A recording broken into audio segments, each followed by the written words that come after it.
Salut, c'est Cassius, d'ouvre ton Vroly. Suite de la lecture de Dostoïevski, L'Éternel Mari. Chapitre 2. Le monsieur qui portait un crêpe à son chapeau.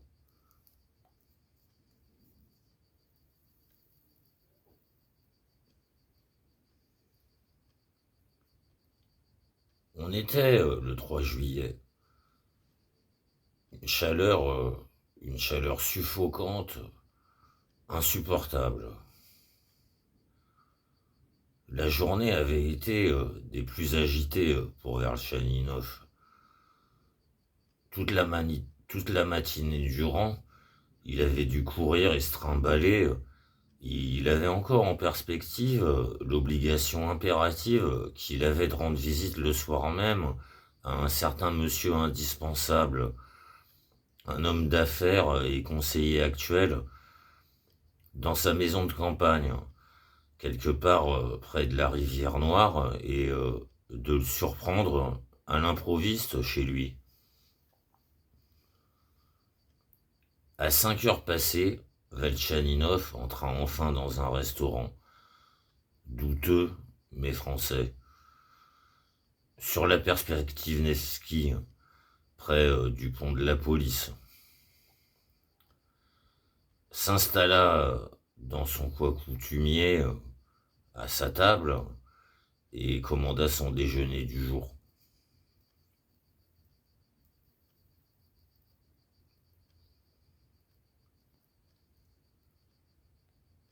Il mangeait tous les jours un repas à 1 rouble, et il payait le vin en plus, ce qu'il considérait comme un sacrifice raisonnable offert à ses affaires mal en point.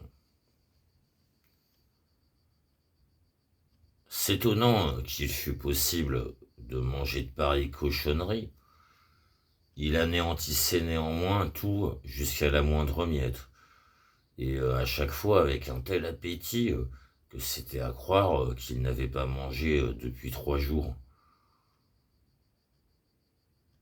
C'est maladif, marmonnait-il à part soi quand il remarquait parfois son appétit.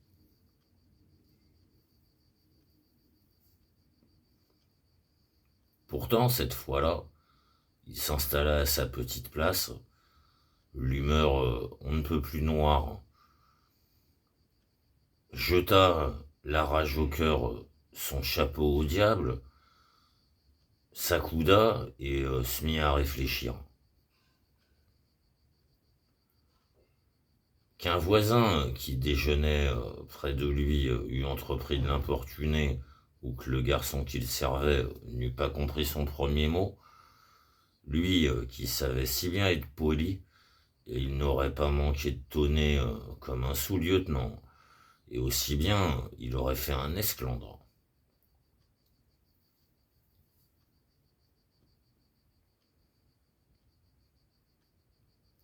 On lui servit la soupe.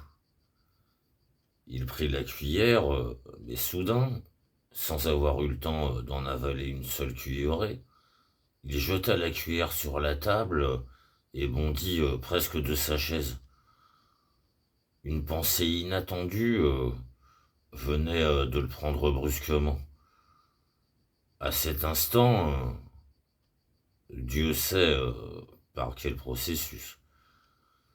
D'un coup, elle avait pleinement donné un sens à son angoisse, à cette angoisse particulière qui le torturait depuis déjà quelques jours. Une angoisse qui, ces derniers temps, s'était collée à lui, Dieu savait comme, et qui, Dieu savait comme, ne voulait pas du tout se décoller. Là maintenant, d'un coup, il avait tout vu et tout compris, comme les 5 doigts de sa main.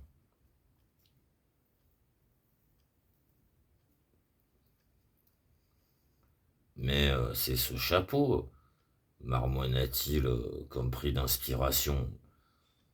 Ce n'est seulement que ce maudit chapeau rond avec ce crêpe de deuil dégoûtant, qui est la cause de tout.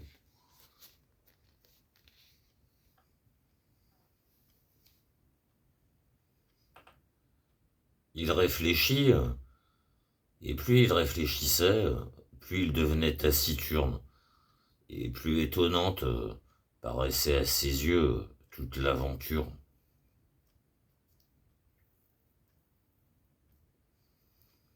Mais, mais est-ce qu'on peut parler n'empêche d'une aventure? Voulut-il protester, se défiant de lui-même. Est-ce qu'il y a là quelque chose qui ressemble à une aventure?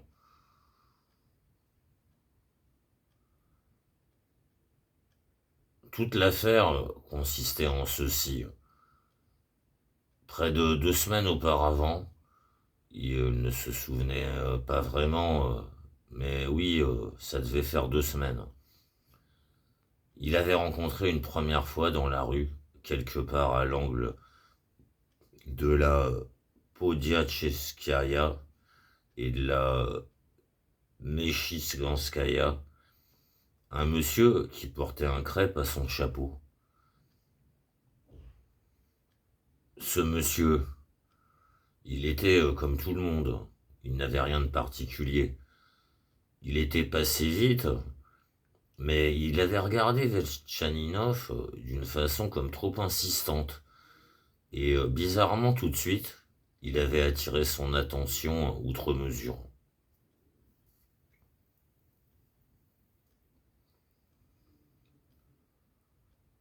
Toujours est-il que Velchaninov avait eu l'impression de connaître cette tête. Visiblement, il l'avait déjà vue un jour quelque part. Du reste des têtes, j'en ai croisé un bon millier dans ma vie. S'il fallait se souvenir de tout le monde. Encore 20 pas, et selon toute apparence, il avait oublié cette rencontre, et cela malgré la première impression. Cette impression, n'empêche, elle lui était restée toute la journée. Une impression assez originale, un genre de rage particulière, sans objet. Là maintenant, 2 semaines plus tard, tout cela, il s'en souvenait parfaitement. Il se souvenait aussi qu'il ne comprenait absolument pas à l'époque d'où pouvait lui venir cette rage. Et il le comprenait si peu qu'il n'avait jamais fait le rapprochement ou le rapport avec cette humeur de chien qui avait été la sienne pendant toute la soirée qui avait suivi sa rencontre du matin.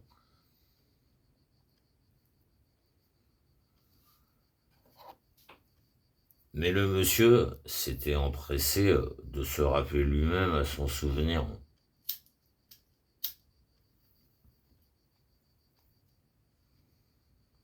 Et le lendemain, il avait à nouveau croisé Velchaninov sur la perspective Nevsky. Et de nouveau, il lui avait lancé comme un regard étrange. Velchaninov avait craché. Et après avoir craché, il s'était étonné très vite d'avoir craché. Certes, il y a des têtes qui éveillent tout de suite un dégoût sans objet et sans but. Oui, c'est sûr que je l'ai déjà rencontré quelque part, avait-il marmonné pensif une demi-heure, déjà après cette rencontre. Et là-dessus, cette fois encore, il avait été d'une humeur des plus exécrables pendant toute la soirée. Il avait même fait un mauvais rêve. Et malgré cela, il ne lui était pas venu à l'idée que toute la raison de ce cafard nouveau et tout particulier n'était rien d'autre que ce monsieur de deuil qu'il avait vu, encore qu'il dut repenser à lui plus d'une fois au cours de la soirée. Même au passage, il s'était mis en rage de ce qu'une telle saleté osa si longuement lui revenir en mémoire. Quand elle lui a signé toute son émotion, sans doute il l'aurait estimé humiliant, si seulement cette pensée lui était venue en tête.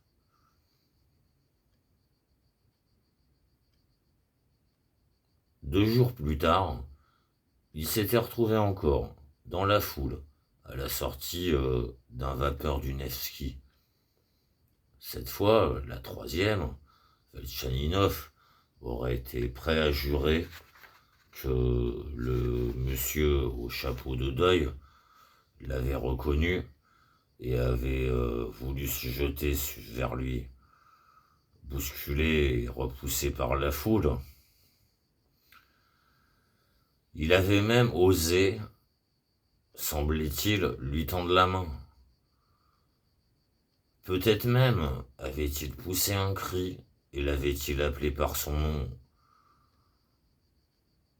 Cela, du reste, Velchaninov ne l'avait pas distingué clairement. Mais qu'est-ce que c'est donc, n'empêche, que cette canaille? Et pourquoi il ne vient pas me trouver si vraiment il me reconnaît et s'il a vraiment tellement envie de venir, se disait-il avec colère, montant dans un fiacre et partant vers le Smolny.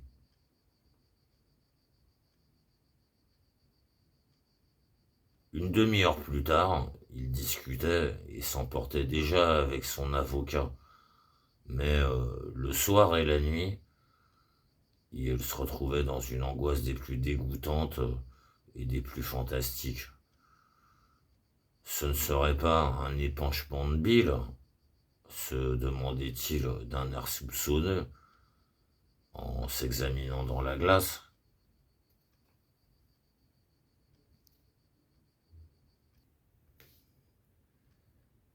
Et c'était la troisième rencontre.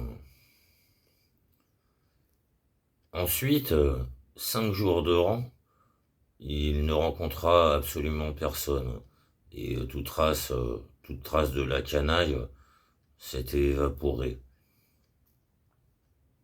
Et pourtant, ce monsieur au chapeau garni d'un crêpe, il était toujours comme sur le point de revenir à la mémoire.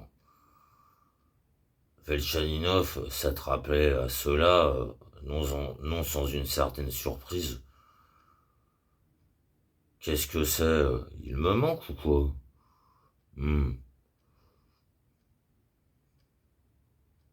Et puis sans doute, il a plein de choses à faire à Pétersbourg. Et ce crêpe, il le porte pour qui? Il me reconnaissait visiblement. Et moi, je ne le reconnais pas. Et pourquoi ces gens-là, ils se mettent un crêpe? Je ne sais pas, ça ne leur va pas.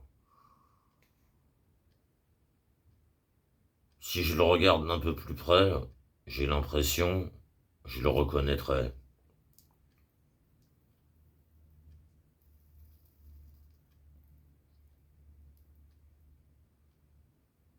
Et c'était comme si quelque chose se mettait à bouger dans ses souvenirs, comme une espèce de mot qu'il connaissait, mais qui l'avait bizarrement, brusquement oublié. Un mot dont, de toutes vos forces, vous essayez de vous souvenir. Vous le connaissez très bien, vous savez parfaitement ce qu'il veut dire, vous tournez tout autour. Mais voilà le mot lui-même, il ne veut pas vous revenir. Vous aurez beau vous démener avec.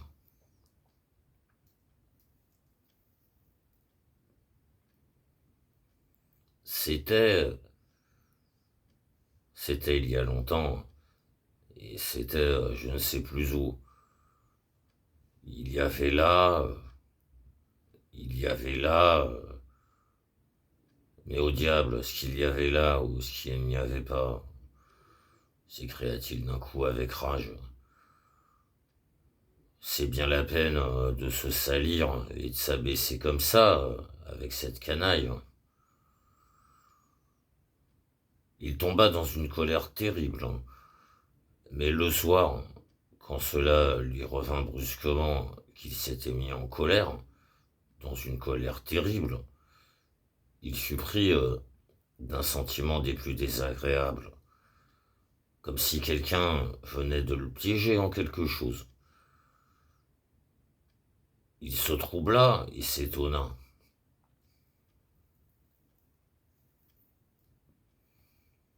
Il doit bien y avoir des raisons, donc, qui font que je suis en rage, tout à trac, juste à cause d'un souvenir.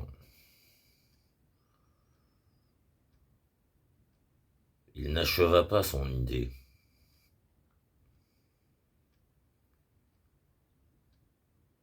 Or, le lendemain, il se fâcha encore plus fort, et cette fois-là, il lui sembla qu'il y avait de quoi et qu'il était dans son bon droit le plus complet.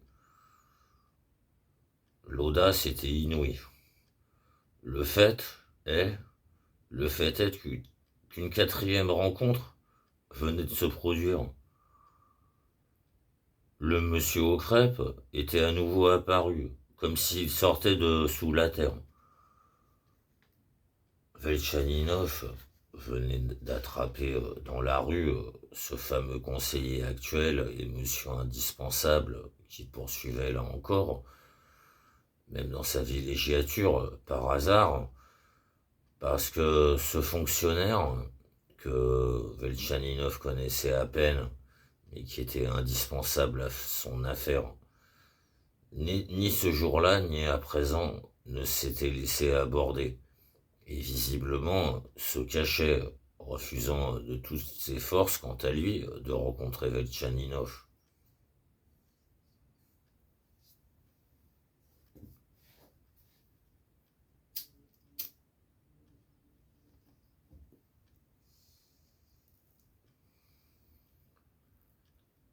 Heureux de lui être enfin tombé dessus, Velchaninov marcha à ses côtés, pressé, essayant d'attraper son regard et tendant toutes ses forces pour diriger ce vieillard rusé sur un thème, une conversation précise qui l'aurait peut-être amené à se trahir et laisser s'exprimer une certaine formule qu'il recherchait ou attendait depuis des siècles. Or, le vieillard rusé, lui non plus, n'était pas né de la dernière pluie. Il esquivait par des petits rires et des silences. Et voilà précisément qu'en cette minute délicate, le regard de Velchaninov distingua soudain sur le trottoir d'en face le monsieur au chapeau orné d'un crêpe. Ce monsieur se tenait là et il les observait attentivement tous les deux. Il les surveillait, c'était une évidence. Et semblait-il même, il souriait en coin.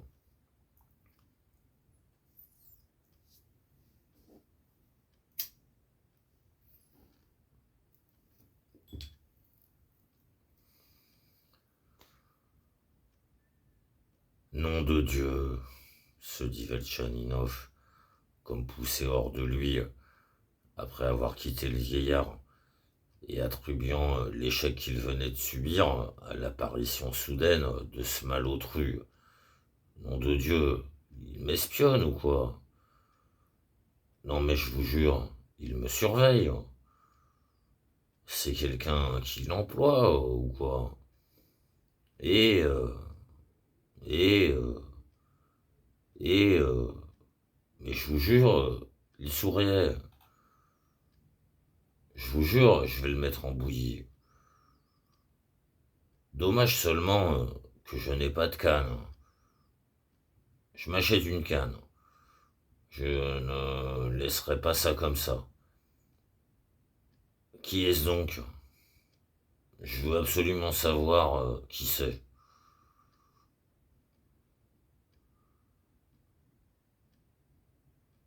Finalement, 3 jours exactement après cette quatrième rencontre, 3 jours exactement après cette quatrième rencontre, nous retrouvons Velchaninov dans son restaurant, comme nous l'avons décrit, cette fois sérieusement et totalement retourné, et même un peu perdu. Ne pas reconnaître cela, même, lui ne le pouvait plus, malgré tout son orgueil. Il avait bien été obligé de comprendre, à force de confronter toutes les circonstances, que la raison de tout son cafard, de toute cette angoisse particulière et de ces 2 semaines d'inquiétude, ce n'était rien d'autre que ce monsieur en deuil, malgré toute son insignifiance.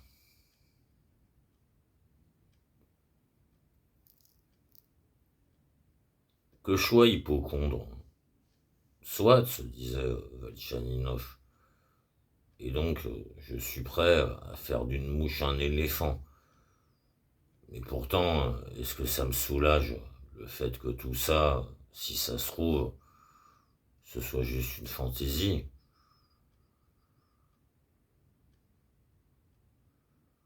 Si n'importe quel minable de ce genre-là est capable de vous retourner quelqu'un de fond en comble, ça c'est... ça c'est... De fait, dans cette 5e rencontre de ce jour-là, une rencontre qui avait tant bouleversé Velchaninov, l'éléphant se révélait être presque une mouche. Ce monsieur, comme les autres fois, fusa devant lui, mais cette fois-là, sans lever les yeux vers Velchaninov, et sans montrer, comme les autres fois, qu'il le reconnaissait. Non, au contraire, en baissant les yeux, et semble-t-il, en désirant très fort lui-même qu'on ne le remarque pas. Velchaninov se retourna et cria à tue-tête.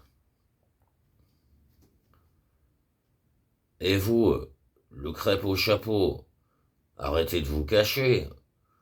Attendez, qui vous êtes? La question, comme le cri, était assez absurde. Mais Velchaninov ne le comprit qu'après avoir crié.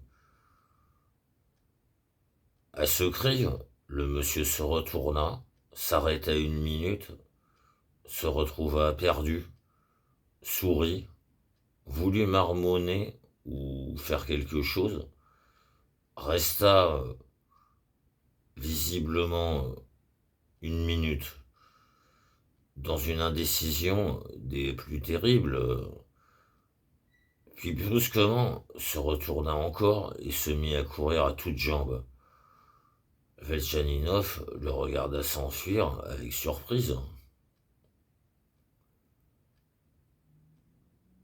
Et quoi, se dit-il, si ce n'était pas lui qui se collait à moi, mais le contraire, et que tout le truc, il était là.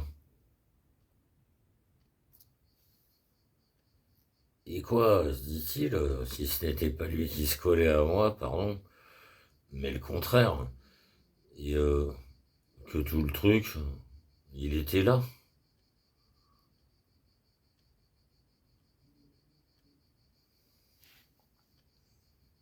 Il déjeuna et partit vite vers la maison de campagne du fonctionnaire. Ce fonctionnaire, il ne le trouva pas. On répondit que monsieur n'était pas rentré depuis le matin et que sans doute aujourd'hui monsieur ne serait pas de retour avant 2 heures ou 3 heures du matin, parce que monsieur était resté en ville pour la fête d'un ami.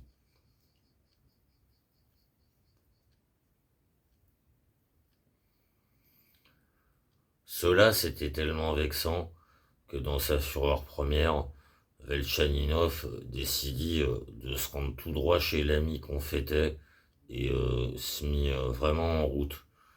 Mais comprenant alors qu'il allait un peu loin, il renvoya le fiacre à mi-chemin et rentrait chez lui à pied près du théâtre Bolchoï. Il ressentait un besoin de marcher. Pour apaiser ses nerfs émotionnés, il fallait bien dormir cette nuit, coûte que coûte, malgré son insomnie. Et pour s'endormir, il fallait à tout le moins se fatiguer. Ainsi était-il bien déjà 10h30 passées quand il rentra chez lui, car le chemin était loin d'être court. Il était de fait très fatigué.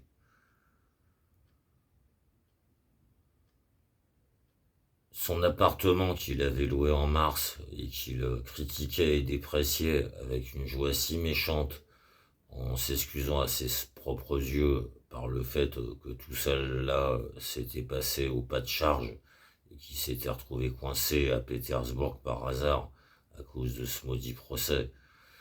Cet appartement, donc, était loin d'être aussi laid et aussi indécent qu'il le disait. L'entrée, certes, était un peu sombre et salie sous la porte cochère. Mais l'appartement lui-même, au premier, était composé de deux grandes pièces, claires et hautes de plafond, séparées l'une de l'autre par un vestibule sombre et donnant ainsi, pour l'une sur la rue et pour l'autre sur la cour.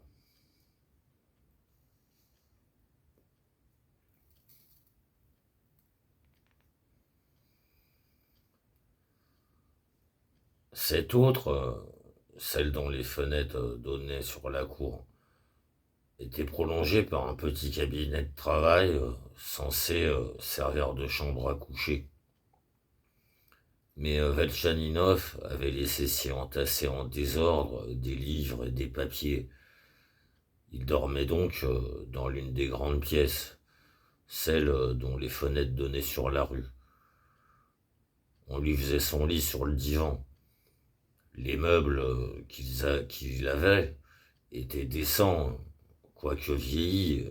Il en trouvait même, en plus, quelques objets de valeur, des bris de sa fortune passée, des bibelots en faïence et en bronze, de grands et vrais tapis de Boukhara. Deux tableaux tout à fait présentables avaient même survécu. Mais tout cela se trouvait dans un désordre visible, à des places fortuites et même empoussiérées. Depuis que la jeune fille qui le servait, Pelagia, était partie faire un séjour chez ses parents à Novgorod et l'avait laissé seul.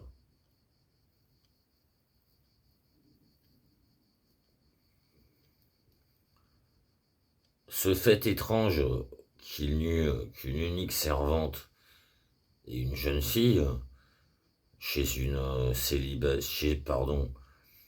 ce fait étrange qu'il n'eût qu'une unique servante et une jeune fille chez un célibataire mondain toujours soucieux de respecter le code des bonnes manières, Velchaninov en rougissait presque, quoiqu'il fût très satisfait de Pelagia. Cette jeune fille s'était retrouvée chez lui dès l'instant qu'il avait occupé cet appartement au printemps, suite au départ à l'étranger d'une famille qu'il connaissait, et elle mettait de l'ordre chez lui.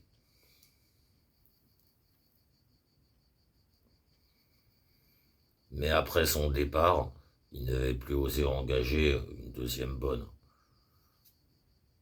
Engager un laquais pour peu de temps, ça ne valait pas la peine, et il n'aimait pas les laquais.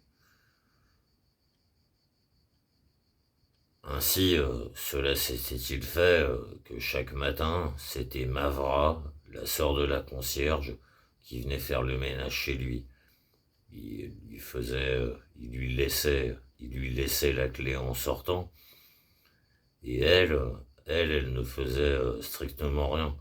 Elle empochait l'argent et, semble-t-il, elle volait. Mais lui, il avait déjà déclaré forfait, et même, il était très content à présent de rester complètement seul chez lui. Mais il y avait une mesure à tout. Ses nerfs se refusaient catégoriquement parfois, à certaines minutes bilieuses, à supporter cette saleté. Et quand il rentrait chez lui, c'était presque à chaque fois avec dégoût qu'il pénétrait dans ses pièces.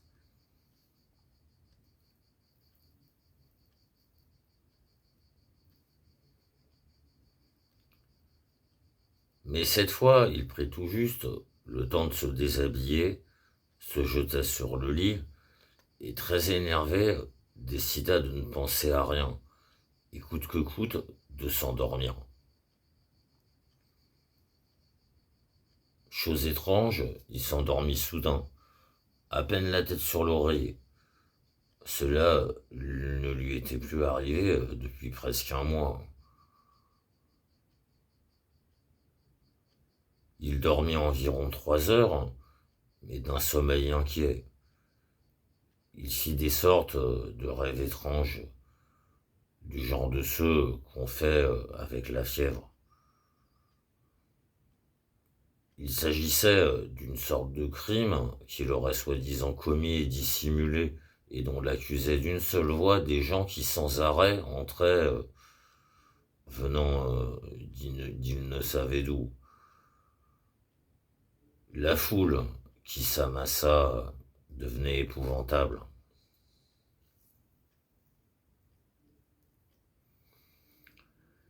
Mais les gens ne cessaient toujours pas d'entrer, si bien qu'on ne refermait même plus la porte qui restait grand ouverte.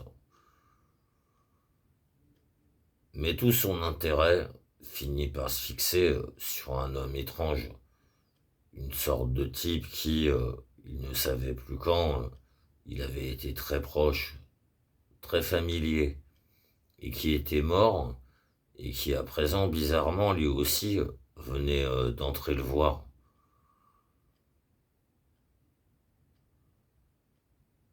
Le plus torturant était que Velchaninov ne savait pas ce que c'était que cet homme, qu'il avait oublié son nom et n'arrivait pas du tout à s'en souvenir.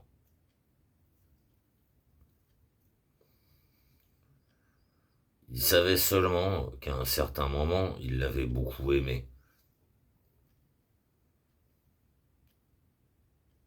C'était de cet homme-là, visiblement, que tous les autres gens qui venaient d'entrer attendaient la parole décisive. Velchaninov devait être soit accusé, soit innocenté, et tous, ils attendaient avec impatience. Mais lui, il restait immobile à une table, il se taisait et refusait de parler. Le bruit ne cessait pas, l'énervement croissait toujours, et brusquement, Velchaninov, fou furieux, frappa cet homme parce qu'il ne voulait pas parler, et il en ressentit une jouissance étrange. Son cœur se creusa d'horreur et de souffrance devant son acte, et c'est dans ce creusement que résidait la jouissance. Pris d'une frénésie totale, il frappa une deuxième, puis une troisième fois, et dans une sorte d'ivresse de furie et de frayeur qui atteignait à la folie, mais qui contenait aussi une jouissance infinie. Il ne compta plus ses coups, frappant sans s'arrêter. Il voulait détruire tout ça, tout. Brusquement, quelque chose se passa. Tout le monde se mit à crier et se retourna dans l'attente vers la porte, et à cet instant, on entendit résonner 3 coups de clochette, mais avec une force telle que c'était comme si on voulait l'arracher à la porte. Velchaninov se réveilla, reprit ses esprits en une seconde, bondit d'un seul coup de son lit et se précipita vers la porte. Il était totalement convaincu que ce coup de clochette n'était pas un rêve, et que réellement quelqu'un avait sonné chez lui à cet instant. Ce serait trop contre nature si ce tintement si clair, si réel, si palpable pouvait me venir seulement en rêve.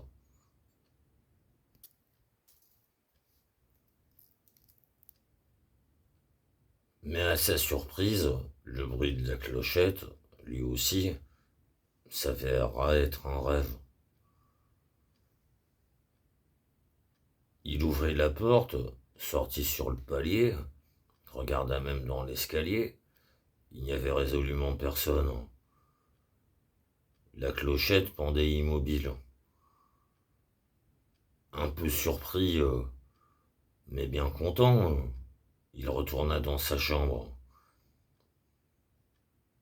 Allumant une bougie, il se souvint que la porte était juste restée fermée, mais ni à clé ni au crochet.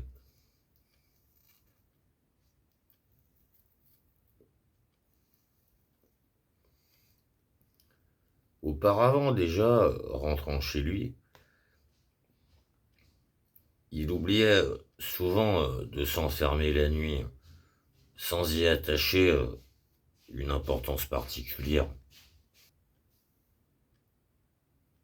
Auparavant déjà, rentrant chez lui, il oubliait souvent de s'enfermer la nuit, sans y attacher une importance particulière. Pelageya le lui avait plusieurs fois reproché. Il revint dans l'entrée pour refermer la porte, l'ouvrit une nouvelle fois, regarda sur le palier et se contenta de refermer au crochet de l'intérieur. Il avait tout de même eu la flemme de tourner la clé dans la serrure. La pendule sonna 2 heures et demie. Il avait donc dormi 3 heures.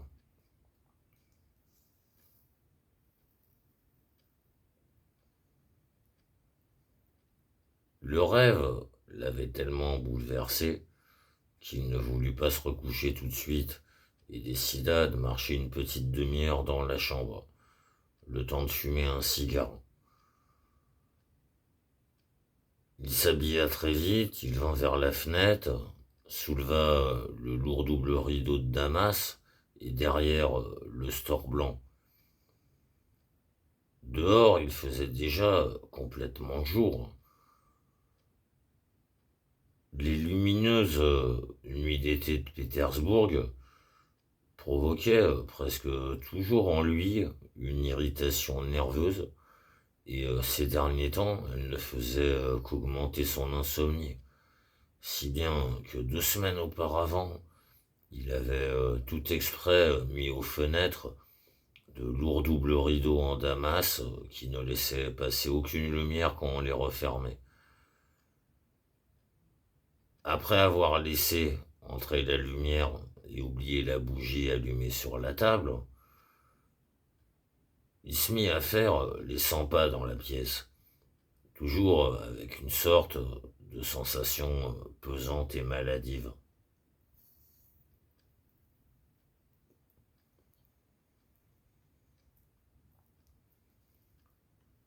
Les impressions de son rêve le travaillaient encore. Il souffrait toujours sérieusement d'avoir ainsi pu lever la main sur cet homme et le rouer de coups. Mais cet homme, au fond, il n'a même jamais existé. Tout ça, c'est un rêve. Qu'est-ce que j'ai donc à rester geindre?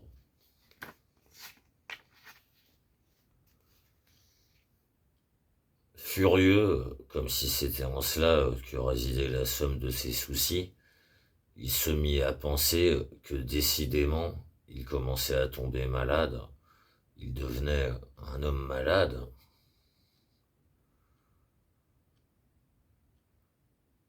Il avait toujours été oppressé à l'idée de s'avouer qu'il vieillissait ou qu'il perdait ses forces. Et de rage, dans ces moments noirs, il exagérait, et l'un et l'autre, exprès, pour se narguer tout seul.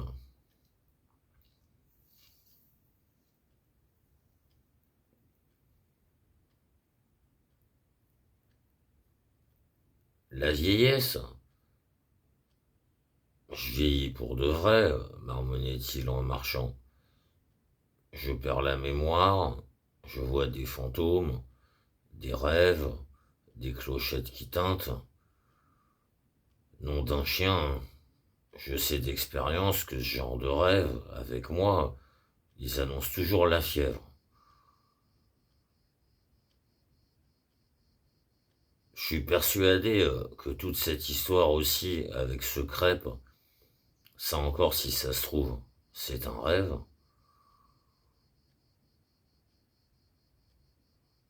Oui, j'ai eu raison de penser hier que c'était moi qui lui courais après, et pas le contraire.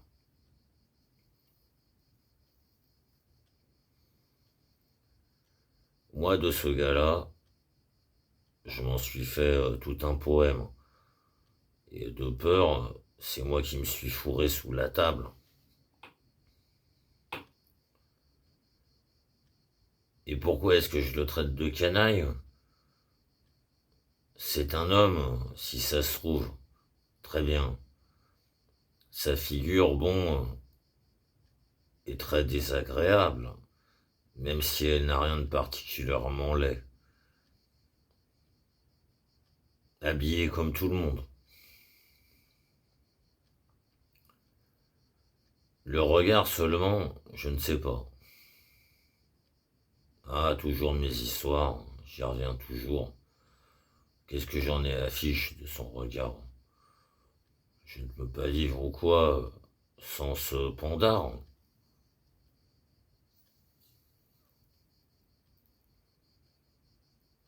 De toutes les pensées qui lui jaillissaient dans la tête, il y en eut une encore qui lui fit mal. C'était comme si brusquement il venait de se convaincre que ce monsieur aux crêpes, jadis, il l'avait connu, et même comme un ami, et qu'à présent, quand il le rencontrait, il se moquait de lui parce qu'il était au courant d'une espèce d'énorme secret qu'il aurait eu avant, et le voyait à présent dans une situation si humiliante.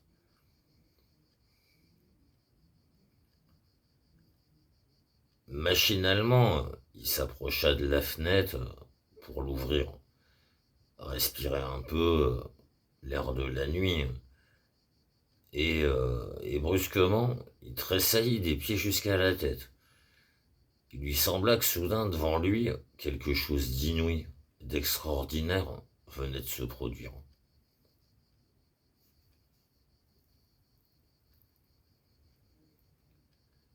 Il n'avait pas encore eu le temps d'ouvrir la fenêtre que très vite il se glissa derrière l'angle de la fenêtre et se cacha. Sur le trottoir désert d'en face, il avait brusquement vu, juste en face de chez lui, le monsieur au chapeau orné d'un crêpe. Le monsieur se tenait sur le trottoir, le visage dirigé vers ses fenêtres, mais visiblement, il ne l'avait pas remarqué et il observait la maison d'un air curieux, comme s'il réfléchissait à quelque chose. Il sembla qu'il avait comme un projet en tête et qu'il était en train de prendre une décision. Il levait à demi une main, il devait avoir mis son doigt contre son front. Enfin, il se décida. Il regarda très vite autour de lui et sur la pointe des pieds, comme un voleur, il entreprit hâtivement de traverser la rue. Mais oui, il venait d'entrer sous sa porte cochère, de passer la grille, laquelle l'été restait parfois ouverte jusqu'à 3 heures. Il vient chez moi. Telle fut l'idée qui fusa dans l'esprit de Velchaninov. Et brusquement, à toute vitesse, exactement comme l'autre, sur la pointe des pieds, il courut vers l'entrée, vers la porte, et il se figea devant, dans une attente muette. Sa main droite frissonnante, toute juste posée sur le crochet qu'il venait de mettre, guettant de toutes ses forces le bruissement des pas qui l'attendaient dans l'escalier. Son cœur battait si fort qu'il avait peur de manquer le moment où l'inconnu, sur la pointe des pieds, commencerait à monter. Le fait lui-même, il ne le comprenait pas, mais il ressentait tout avec une sorte de plénitude décuplée.